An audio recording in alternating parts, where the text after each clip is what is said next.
show, we get to have last minute issues. So we are working to bring one of our guests online, which is why Carrie's not here to start with me, because she's backstage helping the helps.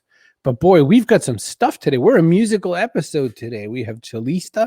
We're going to talk about some untoward rebel, evil Sith Lord kind of stuff going on in cello outside of straightforward classical music, plus what to do in pandemics.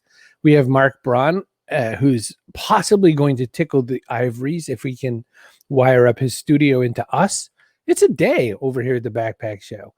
So as you might or may not know, we're sponsored. cbrogan.me/StreamYard. Make your own show. Someone bought one last night, by the way. Yummy, yummy. Thanks for your bag of money. So yeah, cbrogan.me/StreamYard lets you use software like this to make really cool things happen. So as we are known to, I would say, hey, Carrie, tell me something going on. And she'd be like,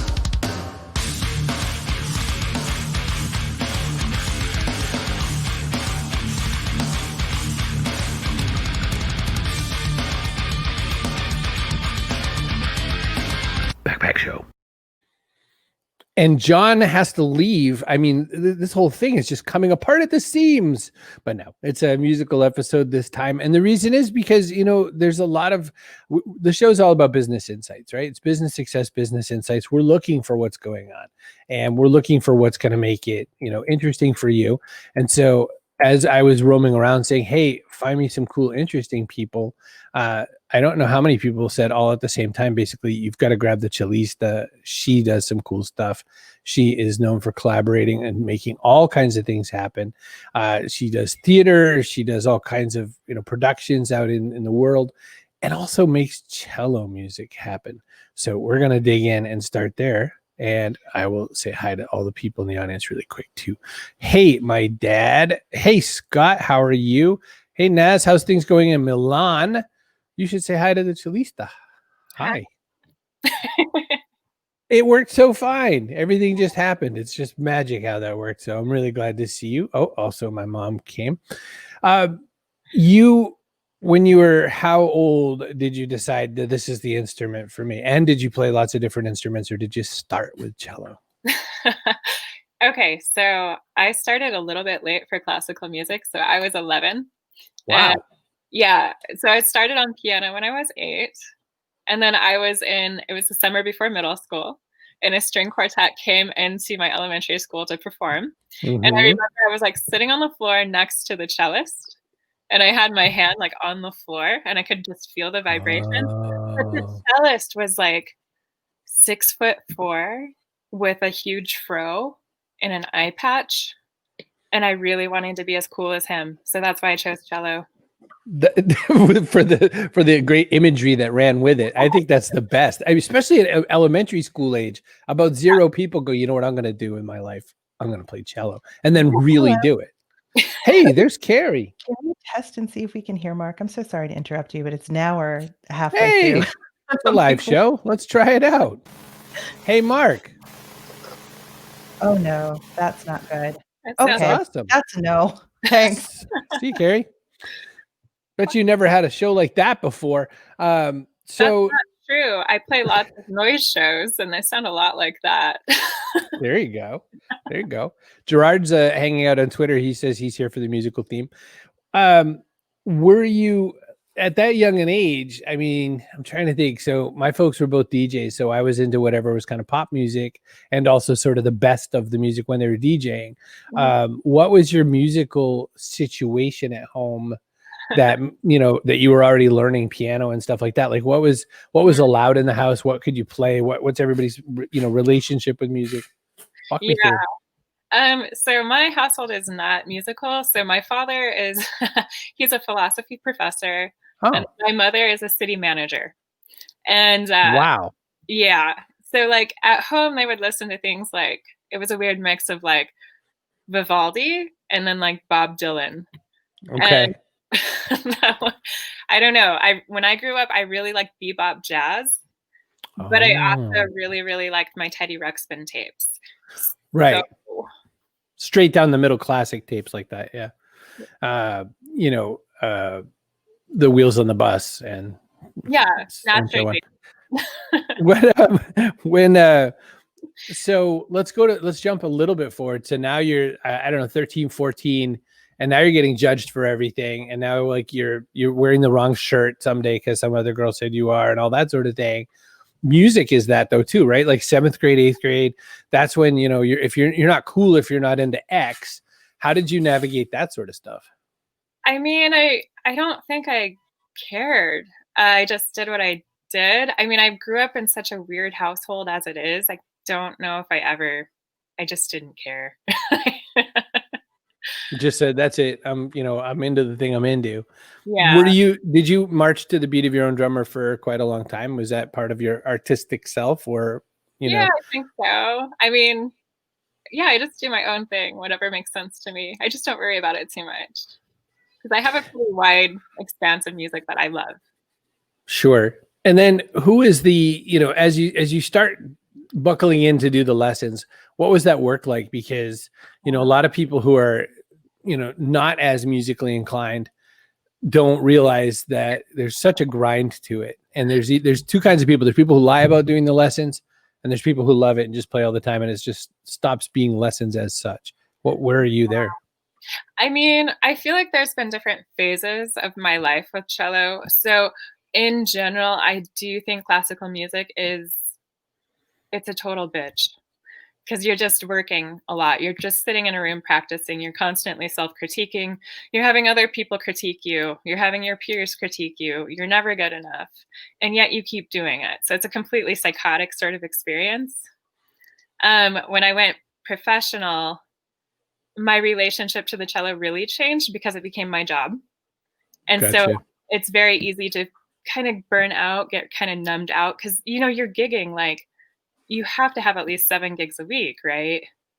So you're always playing, you're going gig to gig to gig, and you're not really playing for pleasure, So it becomes a very different experience. It's a grinder that way, the way you lay it out. I mean, especially because with classical, your job is to land. Your job isn't to think. Your job isn't to, flourish in any such form unless you're given the rare lead. Your job is to land the notes.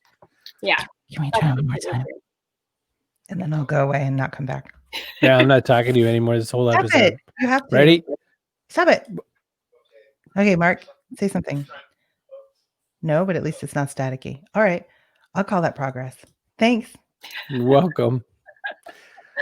So you have to basically perform. You have to be like straight on. And so then you start at some point, and I'm curious about that. You start betraying the rules of basic classical music. Oops. What happens? What happens there? You say, I think, and how did you classify it? Because I'm sure there's got to be that language of, all right, well, here's how I'm going to make the jump, and like, here's what I'm going to say about that to the people that call me these days to just swing in and do some Vivaldi and whatever. Yeah, I think what happened was I had been living abroad for a while in France. I had stopped playing right after my undergraduate, and I was missing cello, so I returned home stateside, and I ended up in San Jose. And it was there that I crossed into doing multidisciplinary work and doing sort of more what I would say is performance art. And I realized as I was doing it, just by chance in a way, that it was really resonating for me. And I felt that I could tell more complex stories by juxtaposing different elements in different disciplines and doing costuming, working with visual artists, with dancers. And I didn't see anyone else in my field doing it, at least immediately around me.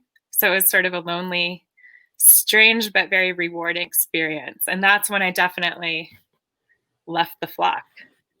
So now let's push you all the way to the last handful of months. Welcome to all of my friends and everybody you probably work with. We don't have gigs. We're all home. We're all just looking at the walls. And, my pal Todd was on last week. He plays with Slash and Miles Kennedy and the Conspirators and all that. He's a rock guy. And when he's not playing for those guys, he's playing for Alice Cooper or a Kiss Cruise or whatever. He's in a lot of different bands, but he's not. What are you doing with the last handful of months? And what are you going to do to make that work out? What's your roadmap now? And or are you just whatever, I'm just going to do what I'm going to do and just, it's going to change someday. What's your take right now? Well, I think the interesting thing about music and the music industry is that musicians are quite resilient and we have very flexible revenue streams and multiple revenue streams. So I think there's room for me to still do music, but probably I'm not really finding myself wanting to continue doing the freelancing. Um, but I think there's other components of the industry that are certainly worth investigating. So yeah. It sounded like a very professional answer. Because you have to keep, you can't burn any of your bridges. If you had it all your way, we're going to have to do like outside performances for a while or something like that, amplified and all that sort of thing. Beyond that, what do you do? You're just not going to do it. Like if you have to play outdoors. No, I don't. I think what I do is performance art. It's based in theater. If I have an art gallery, if I have a theater, that's what I'm going to do. And that's what I continue to do. I've converted a lot of my experimental theater pieces into a virtual environment. I've been publishing books more recently and then creating soundtracks to accompany the book and then creating like a film to also go along with the book and the soundtrack. So doing things like that, I'm still doing it. But as far as my career as a professional cellist, I'm not sure if it was ever something I would regard as sustainable. Well, that bears an interesting question as you are listed as Cellista when the banner is not up for that long. There we go. So if you make a pivot, is this basically you're going from Cellista, the visual artist or whatever? Like, are you sticking the name even though? I guess. Oh yeah, because I'm more than just a cellist, and that's been my brand for a long time. So the name doesn't directly relate to that in your mind. I think what my name says is that cello and music is my foundation as a creative. It's my jumping point. Got it. So then how does that influence, or how does that, when you sit down to write a book, what makes cello have anything to do with that? Meaning, what do you bring forward from those experiences into your book, for instance? Besides you made a soundtrack for it, which is straightforward. Well, music has provided me an incredible lens with which I view the world. I think my work as a session player means that the people I've encountered in my life are so varied and incredible people. The way I think is very much informed by my experiences as a working musician. I believe in the richness and the vastness of working musicians' networks. So I think it's just totally informed my intellectual process, my ethics, my principles, all of it. It's totally embedded in me. So there's not one without the other at this point. No. I also have to know who this little person is. That's Izzy.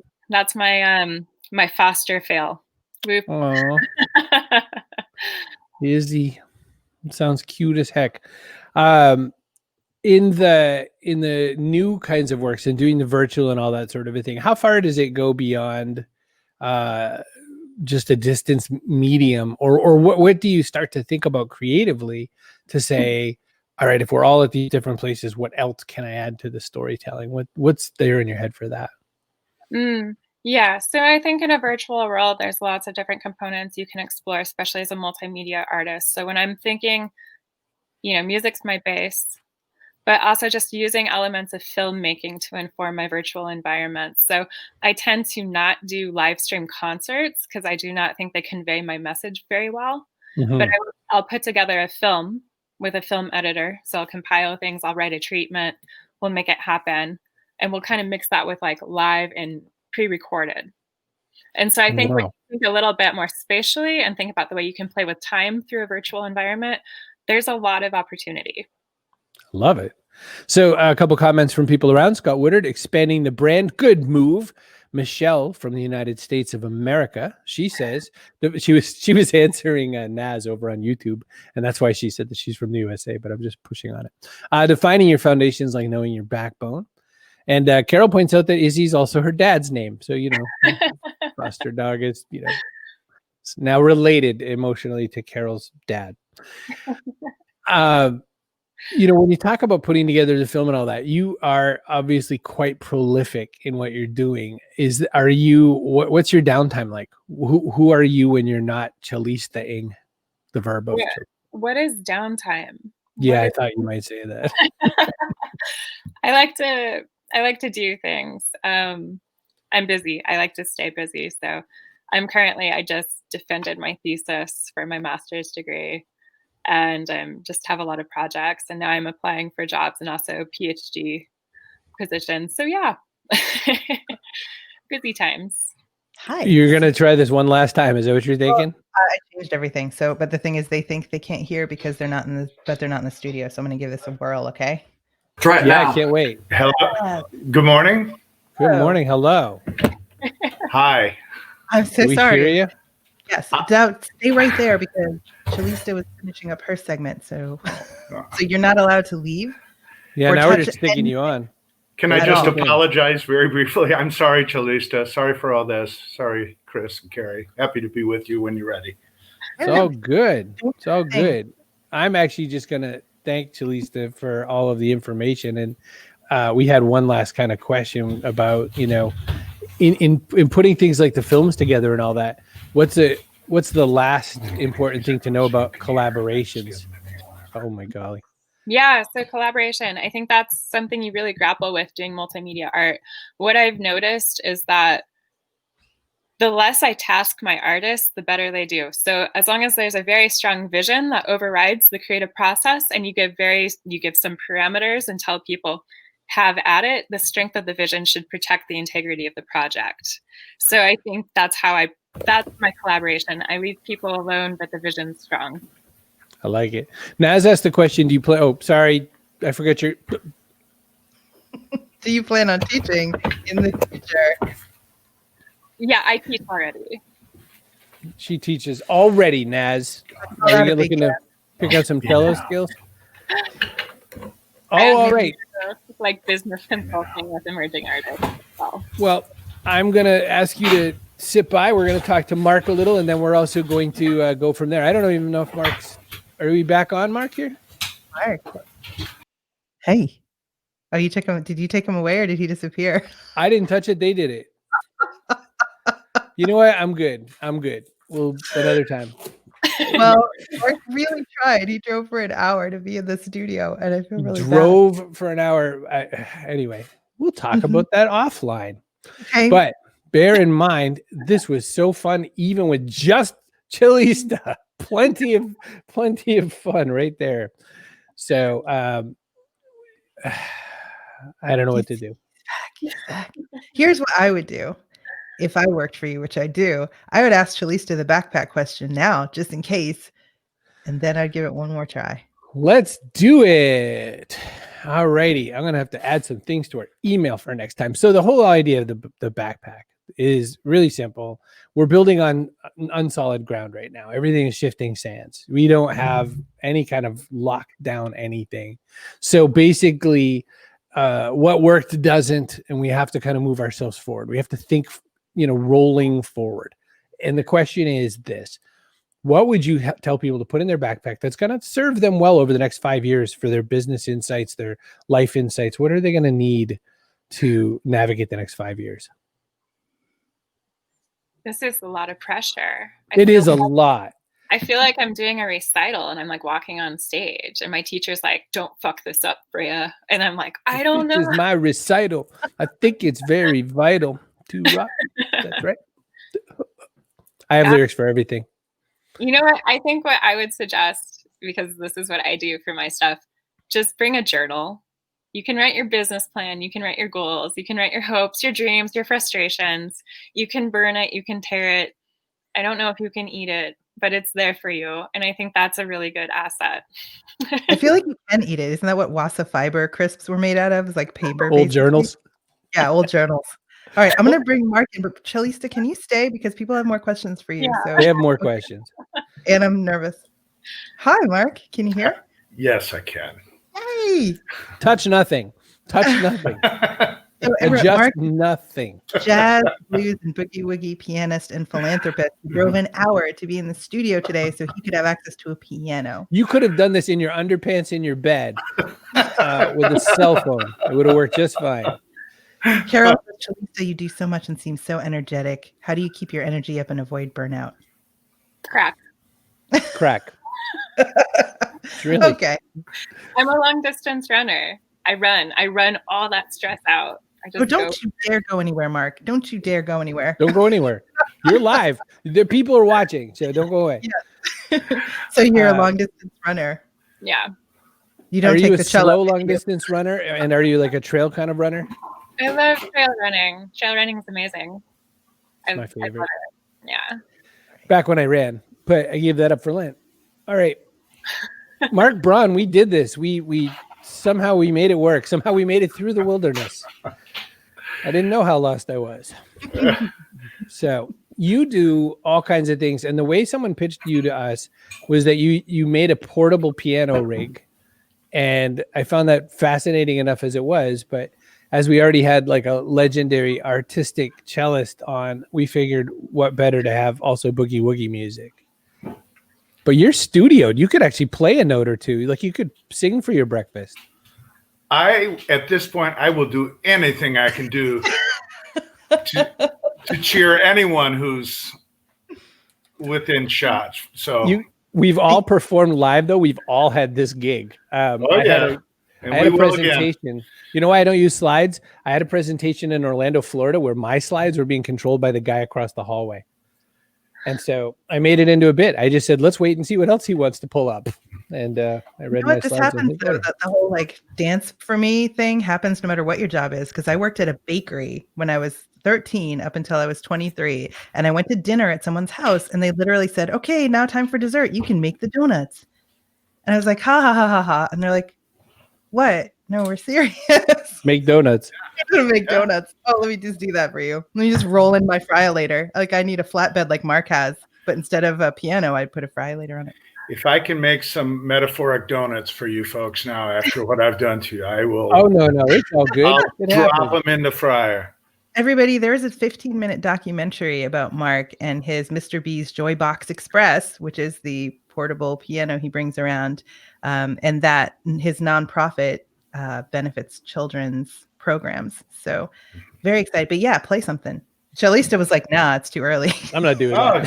Here, Eric, hold this here. All right. I'll give you 15 seconds.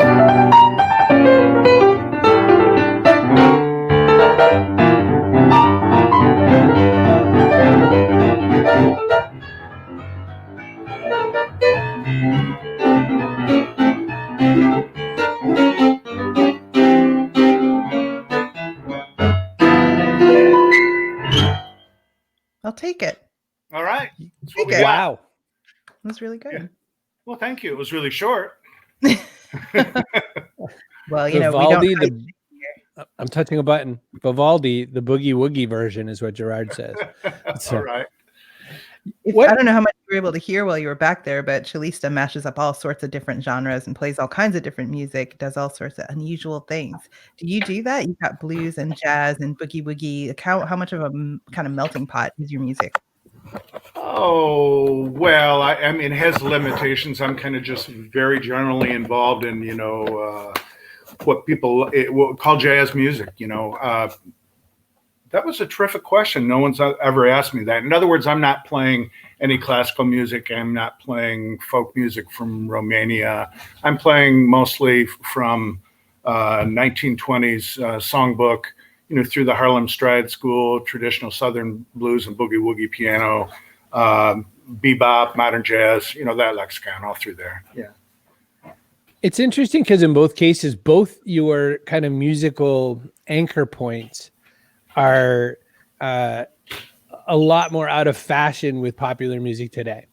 Mm-hmm. They never, like, I feel like if the right person shows you classical music, they could show you it was definitely the heavy metal of its time. If the right person shows you what boogie music did, it beats the heck out of somebody repeating many times about popping bottles in a club. I wonder what you do, Mark, to bring your music to people who aren't necessarily, they haven't figured out they should fall in love with boogie woogie. Do you just let the music speak for itself, or what do you do to kind of warm them to that pose? Well, I do, but I've always been so in love with the people that I learned from and in love with the tradition that I'm the first to try to expose people to the origins of the tradition, to the people that I learned from and the ways in which I learned, so that they can hear the original players. And then it's been natural for me to allow all the different interests that I have into the way I play. So I'm no longer playing very often. That little tiny thing I played for you right there was right over the heart of the plate, like 1938 boogie-woogie piano. But anymore, I'm writing most of my own music, and it draws heavily from those influences. But it's been a truer version of myself, which I think should be the goal for any musician. So I'm not sure that answered your question, but I like to make sure that people are aware of who some of the strongest original players were, where they came from, why they played the way they did, how the music developed, even socially, any context that I can give to it, and then just try to present a version of myself and hope that people enjoy it. I have two questions based on that, but I'll start with an easier one first, I guess. What who's an unsung or needs a little bit more glow up boogie woogie kind of performer? Who do we need to know about that we don't know that we should go finding? Okay, Little Brother Montgomery. Yeah, Little Brother Montgomery. Yeah, born Uriel Montgomery, 1906, in Kentwood, Louisiana. That's the north shore of the lake just above New Orleans, Lake Pontchartrain, and he was one of the for serious fans of blues piano, they'll know all about Little Brother Montgomery. But to your point, most of the public's not aware of him, and I loved his playing because he was a little bit of a curmudgeon as a person, but he had a very warm and sweet way of playing blues piano. So he was not flashy. He was the furthest thing from a showboat. Nothing hyperbolic about the way he played. Just beautiful. Just very sentimental and romantic side of blues piano playing, and I love it. So Little Brother Montgomery. Extra points for using the word hyperbolic in a sentence, Mark. Thank you. Yeah. Gets right to it. Let me just see if I can do this. I bet I can. Oh, yeah. Yeah. Oh, yeah. That's in his house where I used to visit him. Now, when I went down Mulberry, and I turned up clean. Wow. So that's Little Brother Montgomery. If anyone wants to go dig him up after this, go find him in your YouTube crates. Yeah. Oh, yeah. Well, we'll let them fight me again, Carrie. I bet his lawyers aren't as good. Can you play that on the cello, Cellista? Yeah, why not? Yeah. I know you could. I know we could play that together. Yeah. Yeah. There's a duo you can imagine: boogie woogie piano and cello. That makes sense to me. That's fine. I think it'll happen. Well, so same question I'd asked Cellista. I mean, all of my friends who were performers have all kind of roamed off. You mentioned that you're writing and all that. Are you switching over to a lot of scoring? Are you doing a lot of virtual projects right now? Where are you making your cake right now, as people like to ask? Well, you mentioned what you called my portable piano, and it's really been at the heart of a lot of what I've done since 2009. And so I had built for me a large tricycle. Okay, it weighs about 240 pounds, and on it I put a 400-pound piano, and I've ridden it 3,600 miles to play music for people. Okay, so if you've ever gotten on your fancy 20-pound bicycle, Cellista, I heard you say you like to run. I'm sure you probably like to tool around on a bike now and then too. So you get on one of those things, you go up a little hill, you even just put a backpack on and you can feel the difference. This thing with the piano on it weighs 640 pounds. So it's hard work to move it. And we've had a lot of projects. We've done 5 or 6 major projects. It's called the Joybox Express. And, we don't have a lot of time to talk about all the projects that we've run, but to answer your question more directly, it's fortunate now that I can also use the Joybox Express outside of the nonprofit experience just for myself to go out and ride around and play music for people. So I love what happens when people hear music and It's a beautiful thing. Listen, I'm going to hit one more button because I want to show it. Yeah. And so at least they can get a little glimpse. I turned the volume down for a second. So let's see. So you had that bike custom made so you could haul this piano. Oh yeah. See, there are 2 people on the back. Can you hear me as well as look at the video? Oh, yeah. Yeah. Okay. So when you get a glimpse of it, you'll see that there are 2 half bicycles on the back. There we just went up a hill. This was on the Mississippi River Road ride. It was 1,800-mile ride, 76 days in a row, about 5 hours a day with the pedals going around. And so it takes 3 people to propel it. Oh, what just happened there was such a beautiful story. I hope I can tell you about it. Sure.